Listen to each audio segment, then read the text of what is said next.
I just want to make sure it starts recording. Okay, you're good. Good evening, everyone. Hi. Sorry to interrupt the conversation. I know it's very stimulating. I have this scheduled for an hour, but I'll try not to waste your time too much. So if we get through really fast, then I'll let you go. Teacher mode kicks in so easy, doesn't it? You get up here and you're all of a sudden like, oh, these people need me to talk to them. So I'll try not to do that either. No, we do. We came here to hear you. Okay. So what we're going to be starting our discussion with today is kind of the reason why we're here. The title of this is pretty bland. It doesn't really say that much, right? Classroom culture. That could be just about anything. But specifically, what I wanted to look at tonight with everyone was how do we inspire our students to be really fantastic in that classroom with us. And as a speech teacher, it's something that I am trying to teach them, like how do you be in control of a room, how do you help a room be stimulated by you and be interested in you, but it's not necessarily something that we think about unless we are speech teachers, right? Or if you took a course in public speaking when you were in college and thought it was interesting, otherwise it's just like, who cares, right? I'm the teacher, they have to listen. So we're going to try and get over that mindset a little bit. What we're going to be looking at then is how do we set up a structure where our students are then able to succeed on their own without us having to micromanage them, and so they really are then in control, and thus you don't have to be so like a dictator in the classroom, which is sometimes what we fall into, and how we can stimulate our classroom through a couple of different things. So we're going to be looking at firm boundaries and looking at a lot of nonverbals, some specific speech stuff. So, why are we doing this? Some things that I've heard people say before, things like, who cares if the students are feeling good, right? We have this big idea about millennials, right? We say, oh, they need all their safe space, they need their beanbag chair and their comfort animal, right? And we want to get away from that. We're like, no, you're in college, I'm here to try and help you and educate you, so we don't want you to be comfortable. We want to pull you out of the comfort zone. And that's true. We do, but we don't want to be excessive or aggressive about that behavior. So then you hear other things like, well, aren't they here for an education? Shouldn't I just be forcing them into it? Or if they want to be babied so much, they shouldn't be here, or they should be in a field where they can have that kind of gentle touch. And again, those kinds of things are interesting to think about, but they're not necessarily the best approach to our students. So the first thing I want to talk about with you is student anxiety. Okay? This is a real issue, and the way that we know that it's a real issue is because there's been some studies very recently about the major effects that stress and anxiety in the classroom and outside of the classroom can have major effects on a student. 57% of students polled for the Healthy Minds study during this 2016 to 2017 school year reported having elevated or mild anxiety levels per the CCAPS 34. What that means to us then is that over half of the students in our student body population are expressing that they feel some kind of stress. You can only imagine how many people aren't expressing it, right? Alright, so we have over half expressing that they're stressed out. And again, then we go back to these kinds of things like, well, it's college, shouldn't it be stressful? But think about this side. Van Berkel and Reeves stated, while occasional stress is part of everyday academic life, higher levels of stress over a prolonged period of time are linked to increased rates of depression, anxiety, cardiovascular disease, and other major health issues. And that was in their 2017 article. So what that then tells us is that our students are experiencing stress, higher levels of stress, over half of them. They're going home and they're really stressed out, and that's causing health issues, okay? And then those health issues are then reverting back into the classroom, right? They're missing days, they're missing assignments, they're not focusing when they are in the classroom. So all of that combined together leads to a major issue that we then need to be at least aware of, even if we're going to be back to this and go, no, we're going to stick to our guns. We should be aware of it, and we should be trying to find ways to not necessarily alleviate the stress for them, but make it something that they can manage and something that they feel in control of. Which leads us into our next idea, is that we need to be, I'm pointing it up there, increasing our students' control. If they believe in what they're doing, they're going to be able to put more effort into it, and even if they are still feeling that little bit of stress, they're not going to be feeling those elevated levels of stress where they feel overwhelmed or inundated by that. So, we need to be making a point to make sure that our students understand that there is going to be stress, but that they are in control, okay? And that's really what my classroom climate looks like. And I'll tell you how that looks throughout the remainder of the presentation. No matter what kind of student we have in our classroom, whether it be a traditional student or a returning student, they are going to come into it with some kind of expectation of they are in control of themselves, right?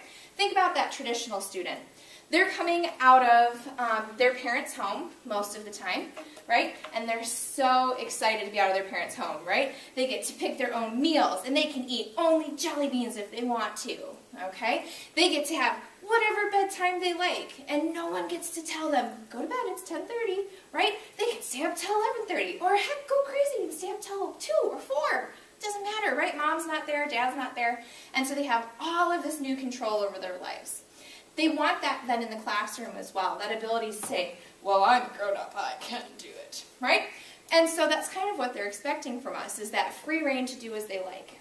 But we know, and we teach them, that's not really how life works.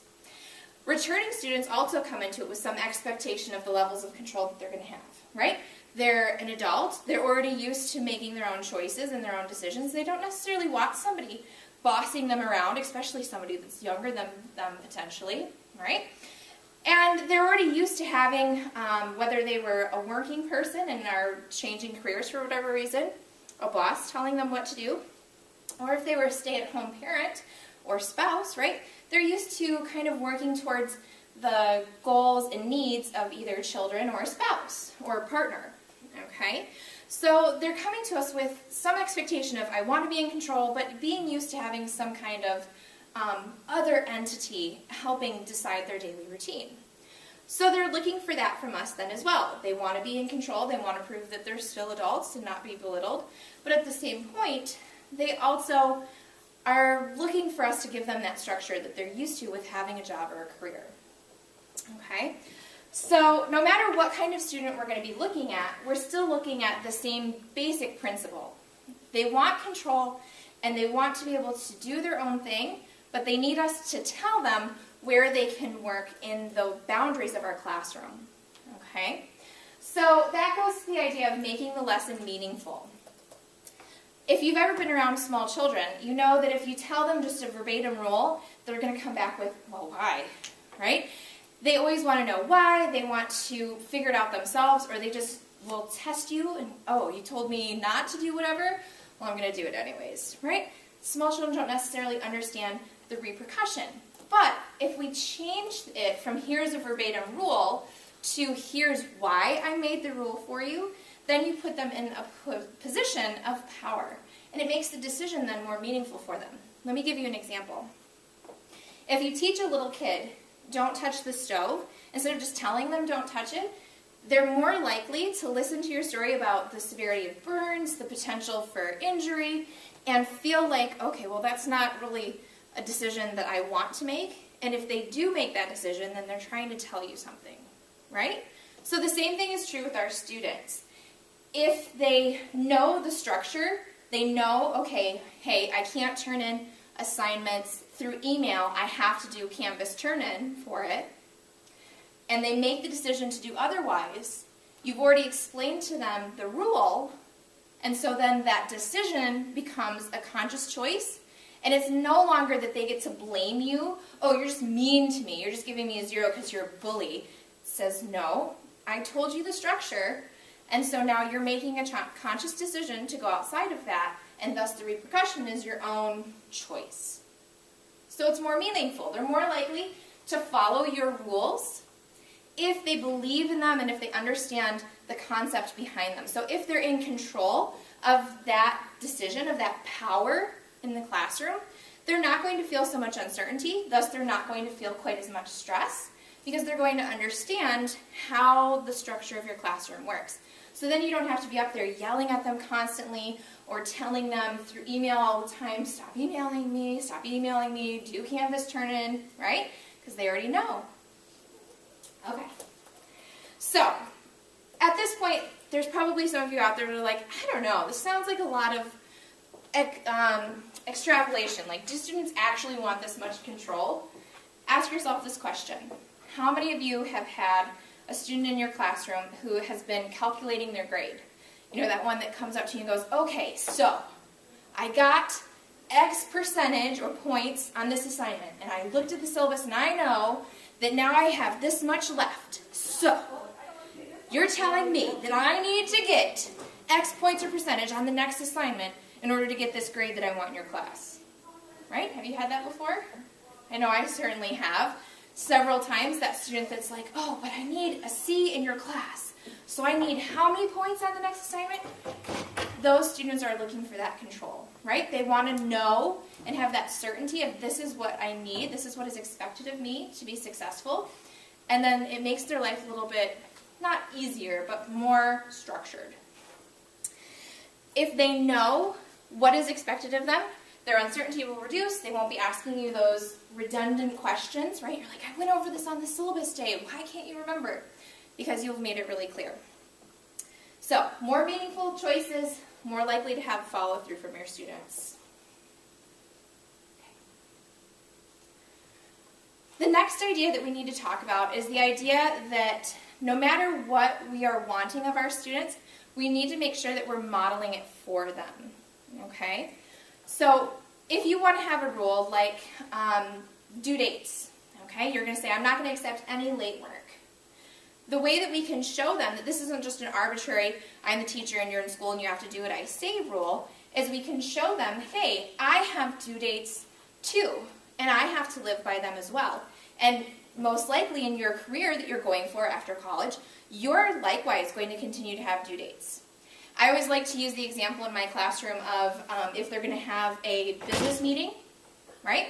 If they're going to have a meeting and they're supposed to be running the meeting and they walk in late to the meeting, their boss is probably not going to be overly thrilled with them, right? Or if they walk into the meeting on time but they don't have their handout for each of the employees printed and they're like, well, I didn't have time to print it, right? They're not going to be able to actually hold a successful meeting. So it makes it more meaningful for them. And then I tell them, in my own career, I have to do the same thing, right? I have due dates as well. I have to have your guys' syllabus turned in so that on this first day of class, we can go over it. I have to have your assignments and your rubrics ready so that we can go over it. And then I return that courtesy to them through my grading and returning of papers policy, right? If I'm going to say absolutely no late grades and I'm not going to do like a prorated scale of, okay, if you're 1 day late, I'm going to take X percentage off. If I'm just going to say it's a 0 after the due date, I need to tell them your papers will be back on, and it doesn't necessarily have to be the next class period. It can be a week or 2 weeks, however long you need, depending on the assignment. But you say, all right, this is going to be when this is going to be handed back, and then you have to follow through with that, right?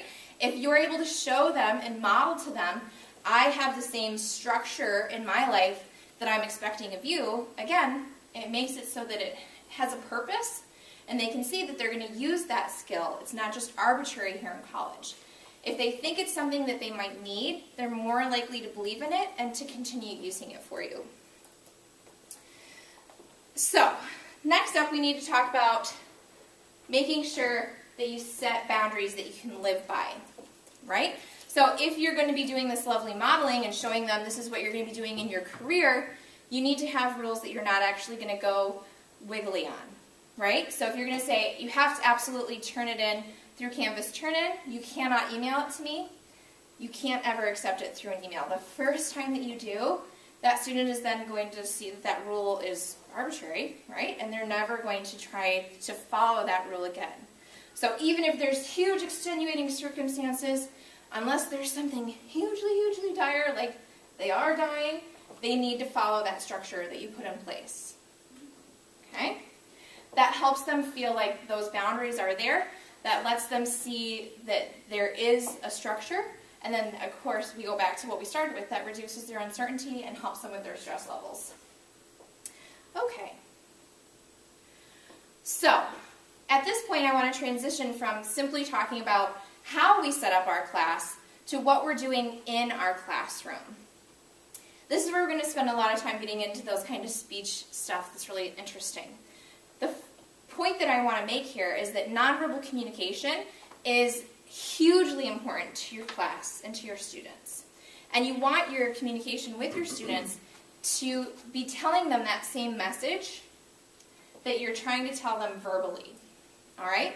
So if you're telling them all of the rules and the structure of you can't turn things in late, you have to turn it in on Canvas, whatever else your classroom rules are, right? No food in the classroom or whatever it is, you need to make sure that your nonverbal communication is pairing up with that message in a way that they can see that you are serious about it, right? So let's talk about what nonverbals are, because I am assuming that most of you had vacant expressions when I said, have you taken speech classes? Most of you have no idea what speech classes are about. So, nonverbal communication is everything about you except for your actual verbal word usage. Nonverbal includes things like grunts and groans, because those aren't actually words, okay? So, nonverbal is, of course, body language, right? How you're standing there in the classroom, and hopefully you are standing, you're not leaning on your desk, because that, of course, sends the message of, hey, I'm totally cash. You can do what you want, right? You should be standing and very structured with them, especially on that first day. You can, of course, loosen this up, and we're going to talk about that later, but let's start with the basics. So, your body language. What is your actual physical body doing? You also have your hand gestures, facial gestures and expressions, right? Your eye contact, what are you looking at? How are you looking at them? And then, of course, your vocalics, and that's everything about how you use your voice. So pitch, tone, rate of speech, the things that you probably don't think about, you just get up there and talk to your students, right? But the way that you use your voice will tell them something very important about you. So in order to make that more meaningful, let me give you an example. Okay, so you're a student in a classroom, and one of these people is your teacher. So we'll start with this one here. All right, so this is your teacher, and you raise your hand and you asked a question to your teacher, and this is her face as she's listening to your question. How do you feel in return? Focusing here. Why does it bother me? Right, she looks kind of bored. I love the answer here in the front of why did I even bother asking this question? Maybe I should quit. Maybe I should quit, right? Are you likely to answer or ask another question or answer a question in this class? Probably not, right? You're going to be in this classroom and be like, oh my gosh, my teacher doesn't like her job, or she doesn't like me personally, right? And it's a very negative feeling. Versus if this person was our teacher, right? We ask a question in class, and now how do we feel? Well, I should happy I'm asking a question. Sure, right? We might be somewhat confused, but hopefully if you were asking a question and your teacher looked interested, that's what I was going for, not happy, but interested, interested in you and was focused on you, had that really good eye contact and was thinking about you, right? And smiled at you, that's an encouraging kind of gesture that says, continue talking, I'm interested in you, I want to know what you have to say. So then hopefully you would feel like you could ask questions and that you would want to continue asking questions or answering questions in that classroom, right? That's what we're looking for with nonverbals. How can we make sure our students feel like we are interested in them and adamant about what they're talking about? Because what they're talking about is really important to them. Even if it's the same question that you've heard 7,000 times, to them it's brand new, right? And so we need to be actively engaged and really interested in them. That helps them feel committed to not only that particular class, but to you as an instructor. So, it's not only about what you say, it's about how you say it and the way that you're engaging with those students.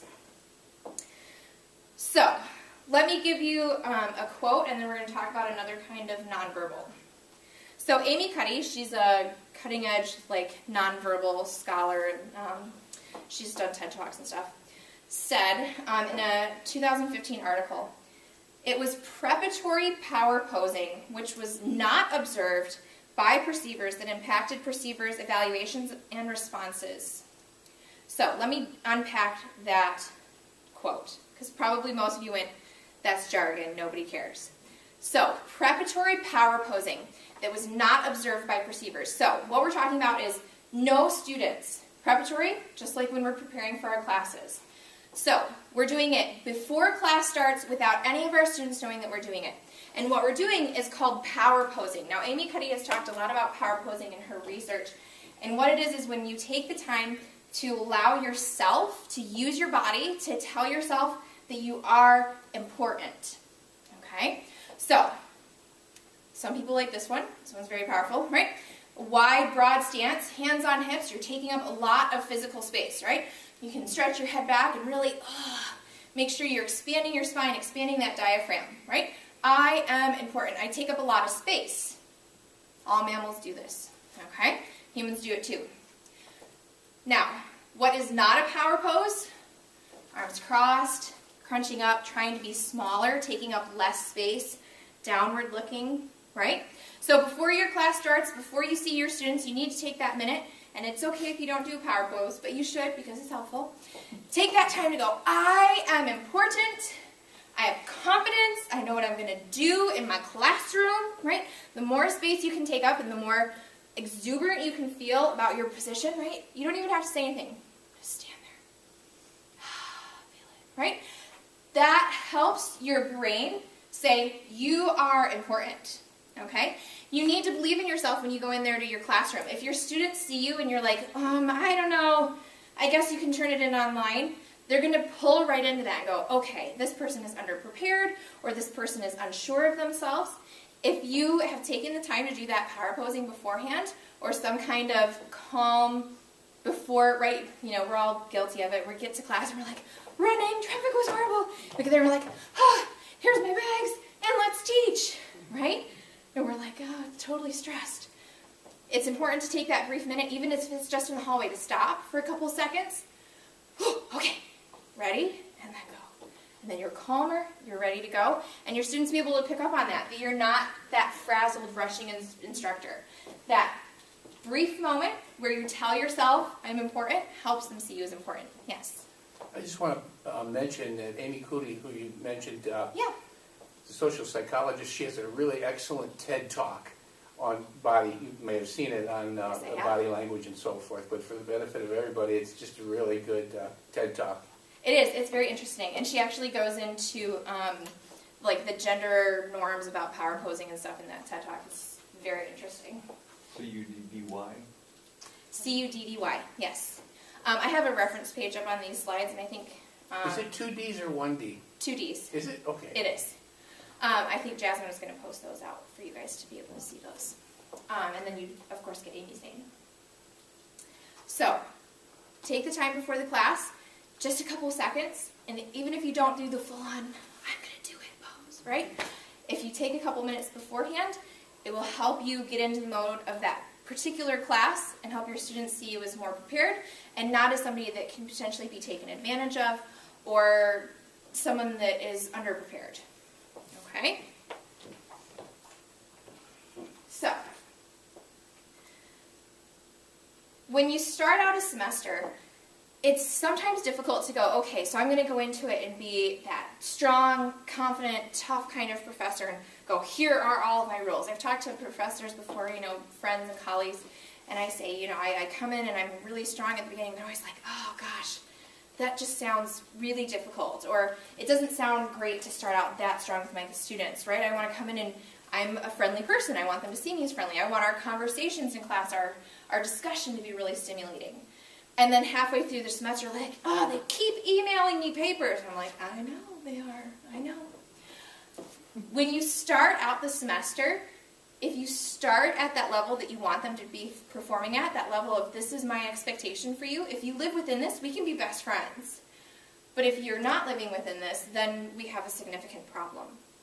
You can't make new rules halfway through the semester, right? You can't try and be stricter with them as you're continuing throughout the semester because it creates a lot of confusion, it increases their stress levels, and increases that uncertainty, right? So it's not that you can't, it's just not terribly successful. So the best thing for you to do is to start out the semester with the full structure that you think you're going to want and going to need, and then throughout the semester, if you're realizing this rule's not working or this rule's a little bit too strict, you can of course loosen up. And you should be loosening up in your nonverbal communication throughout the semester. Now what that looks like is not even necessarily during the semester stuff. It's adding little shimmers of your personality so that they can see you as a real person and not just as this teaching robot that was placed in front of them. Okay? So let me give you some examples of what I do throughout the semester. The beginning of the semester, I always wear the quote-unquote power suit, right? I come in and look, yes, I'm ready. I don't want to blend in with the students. I want them to see, oh, that is the person that is in charge. Clearly they are in charge. I don't wear that stuff, right? Later on in the semester, I might wear 3/4 sleeves. Whoa, right? Really shakes them up. But the students notice that kind of thing. During the summer semester, I did the whole thing with long sleeves, except for the very last day of class, I wore short sleeves. Oh my gosh, you would have thought that I'd come in naked. My students were very concerned. So, changing what you're wearing throughout the semester can be really meaningful to them, and they might not even notice it. But it tells them something about you. It tells them, we've relaxed a little bit. Another thing that I do throughout the semester, during the first part of the semester, I don't like to show up super early to my classroom because I want them to try and get used to each other, have that free-flowing conversation, okay? So I'll still be, 5, 6, 8 minutes early, but I won't show up 10 or 15 minutes early, so I'm sitting there as each of them get there, right? Because then they come in and sit absolutely silently. They don't want to talk in front of you. They're terrified. But halfway-ish through the semester, I might come a little bit earlier, and then they'll try and have their little pockets of conversation, and I might listen in to a couple of them. And not that I will be like snooping on them or anything, but if they're talking about something in their life that could potentially affect class, then I can say, hey, is that something that you'd like to discuss for your paper, right? Or if they're sharing a joke, I might laugh at their joke, and they go, oh my gosh, look, she's a real person. She laughs at jokes, right? Midway through the semester, I also start, instead of using hypothetical people for my examples, I start putting in little sprinkles of myself as an example, right? Because that helps them see, hey, this is a person, not just a teacher, right? So I'll give them little things like, I might tell them that I have kids partway through the semester. That's not necessarily something they would know the first 3 or 4 weeks. I might tell them that I have chickens partway through the semester, right? And then they're, of course, terribly confused and excited. They're like, whoa, you have chickens? Why do you have chickens, right? And then they want to talk about that kind of a thing. So little things like that sprinkled in throughout the semester, not at the beginning, though, help them see you as a real person, and it helps them feel like they can bring more of themselves into the classroom. That will make your discussions better. That will make your classroom feel more welcoming. They won't be as nervous to give presentations. They won't be as nervous to talk when you put them in small group or when you ask a question to the class. All right, we're getting there. So, in conclusion then, what we're going to be looking at is the fact that our classroom needs to be a warm, welcoming environment. And not that we need to make them that safe space that we joked about at the beginning, but that we want our students to feel empowered to come to us and important in our classroom space. My grandmother always says, you need to start as you mean to go. So, day one, you need to start out as you intend to go throughout the semester. And of course, you can loosen up if you need to. Loosen up those nonverbals, loosen up those vocalics, right? During a discussion, you can certainly not be standing in front of them. You can walk amongst them or sit on a desk. Whoa, that really blows their minds when you sit on the edge of a desk. But it helps with discussion, right? So you can certainly loosen up as the semester goes on, but to help them feel like they can be a part of your classroom, you need to have that firm boundary to start off with, and then use your nonverbals to back yourself up, and then throughout the semester allow them to see that it's not just about the rules, but it's also about being people. Any questions? Go ahead. I'll add something. Many of you probably have heard of the Stanley Milgram experiments. I don't know. If not, let me just bring that up as a reference point. Milgram, M-I-L-G-R-A-M, Stanley Milgram. Sort of a famous experiment that he did. Let me condense it for you, for those of you who might not be aware of it, but it goes to what you're saying about dress, especially in the first couple of days. Men used to have to wear suits in the school, and there was a good reason for that. And while I'm happy not to have to wear them anymore, they actually worked quite well. And Milgram's experiment took groups of subjects. The one group was asked to shock other people. You know, there's details I'll leave out, but they were saying shock this person, and then they said shock them more, and they had to press the next button, and then they had to shock them more, and they had to press the next button, and every time they gave a more serious shock to the other person who was on the other side of the screen, the person screamed or reacted more, of course. Sure. So both groups of students did the exact same thing. I meant subjects. Both groups of subjects did the same thing. The only difference, you know, I guess you'd call it the dependent variable was that, or the independent variable, was that one group, the experimenter who was telling them to give the shocks was dressed in just casual clothes, and then the other group, the experimenter was wearing a lab coat. And the group that was instructed by the person in the lab coat was much more willing to give more serious shocks to the people than those who were instructed by a person in average clothes. So what you're wearing has a lot to do with the power you wield. Oh, absolutely. And I hadn't heard of that Milgram study. That's very interesting. Yeah, check that out. It's a really interesting experiment. But it's a perfect example of the point I was trying to make, right? It's so easy, especially, you know, now that our dress code has laxed up a little bit, to go with the stuff that's more comfortable. But it's super important to make sure that those students see you as the person that should be in charge, not as a person that could potentially be another classmate. Absolutely. Thank you. Any other questions or thoughts, comments? Go ahead. Decades ago, when I started in supervision in a factory, I had to figure out how I was going to do it. So I studied, read about it. But at first, when I'd walk into the building, I'd kind of say to myself, it's showtime. I am now the supervisor person. Right. I'm not who I was. You know, and as I developed the thinking, it was not only am I the supervisor, but every word or action that I make needs to be focused on achieving the goals. And I try and do that in the classroom, too. That's a great thought mentality. I'm not sure if you all were able to hear, but the idea was when you go into that work environment thinking to yourself, okay, now it's showtime, right? As if you're an actor putting on the stage show, Goffman, Face Theory. You certainly can walk into it with that, all right, and here I am, I'm presenting. And another great point was that every experience, every interaction, activity or word said when he was at work was about working towards that goal. And of course we have that same mentality here in the classroom, right? Even though we might not have a goal of producing an end product, we have a goal of producing an end thought product in our students, right? And that they can achieve those goals of our class. Absolutely. Thank you. Any other thoughts? Of course, don't want to cut anyone off. As promised, a scooch bit early.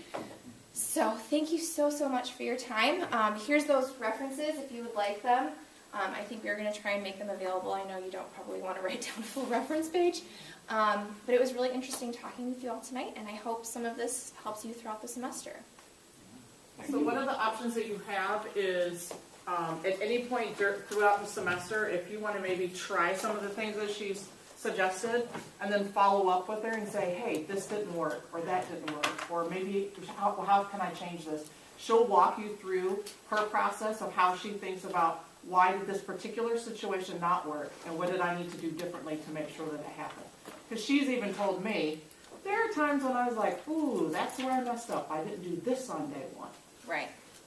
Yeah, and it's one of those, I told Jasmine before I redid this PD that I would do it, but only if I got to do it before the semester started, because as soon as you've done one day with your students, it all really becomes nil, right? You need to start it out the way that you intend it. You can, of course, change it later, and that's really the beauty of it, because every classroom is going to respond a little bit differently. Your particular rhythm, or the rhythm that you've established for a classroom, might not work for every student or for every class, because they're always a little different, right? That's kind of why we like this job.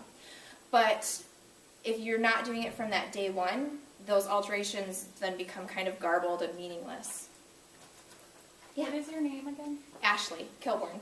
Kilborn. Okay. Yeah. Thank you. Yes. So I can modify things, but I was seriously considering of, bringing up segments of what's important to have boundaries on, but Okay. asking the students to say, so how do you want to approach use of bring your own device in class? Like, Sure. what's the structure there? And let them set the tone, but we set it together during that first. Absolutely. As long as you do it as one of your early interactions, I don't feel like you have to be like the dictator. That wasn't the point of any of this. I think I tried to establish that. The point is that you need to have a boundary, so it doesn't matter how you construct it. If they construct it with you, that's great, because then they might believe in it a little bit more, right? That goes back to the idea of what kind of students are we having in our classroom, and it's like having children, right? If they're part of that decision-making process, it'll be more meaningful for them, and they'll believe in it a little bit more because they'll see the why behind the rule. So absolutely, you could do a session and say, okay, hey, this is how I feel about it, or how do you feel about it, and then come to something that you're all mutually acceptable. Absolutely. It's funny because I was doing it under the premise in my mind, like to help them be in control. Right. And I see your point too, to establish control, but I was kind of projecting it out. I think probably either way is fine for the student, but I feel like as an instructor, it needs to be, I'm allowing you to feel like you have some control, not that you have to follow your students along, right? Because you want the students to do as you've told them to, right? You don't want them to say, no, we all agreed that Turnitin is dumb, so we're not going to do that, right? So it needs to be, I have allowed you some part of power in my point of view, but that you're still the one behind it, and you're still the ultimate veto of, okay, well, I know you all agreed that we should have pizza week every week, but that's not constructive to our goal here. Does that make sense? Mm-hmm. So I like the idea of allowing the students to be in control, but it has to be because you told them they could be in control, not because they decided it on their own. It's your classroom, it's your class. Right. Absolutely. Any other thoughts?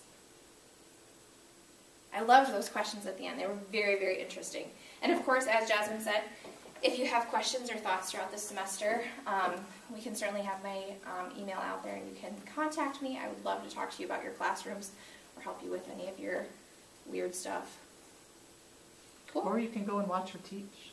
See how she does it. See You it in action. certainly could. You certainly could. I'm not always all that interesting, but I try. Where is that? Here, in her classes here? Yeah. I've got Tuesday, Thursday. I think it's 2 to 3:15. Somewhere near that time. 2:30, 3:45. Maybe that one. 3:45 on Tuesdays and Thursdays. I'll be here. 2-ish to 3-ish. Somewhere in there. Good. Awesome. And obviously it's SPK 2010. Speech teacher. What else would they put me in? Cool. Well, thank you so much. Thank you.